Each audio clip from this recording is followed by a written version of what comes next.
যেসব সংসদ সদস্য অনির্বাচিত তাদের আনাগোনা দেখা যাচ্ছে এখনো, যারা হাজার কোটি টাকা লুট করে বাংলাদেশে বিদ্যুৎ খাতে দুর্নীতি করেছে, সড়ক বিভাগে দুর্নীতি করেছে, যারা বিচার বিভাগকে আইনের শাসন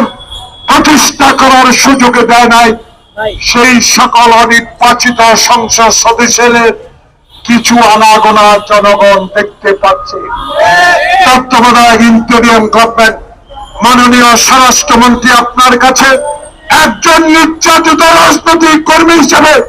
আপনার কাছে দাবি করবে, আইন নিজের হাতে আমরা তুলে দেবেন। আমার নেতা তারেক রহমান বলেছে, অবিলম্বে তাদেরকে গ্রেপ্তার করুন, তাদের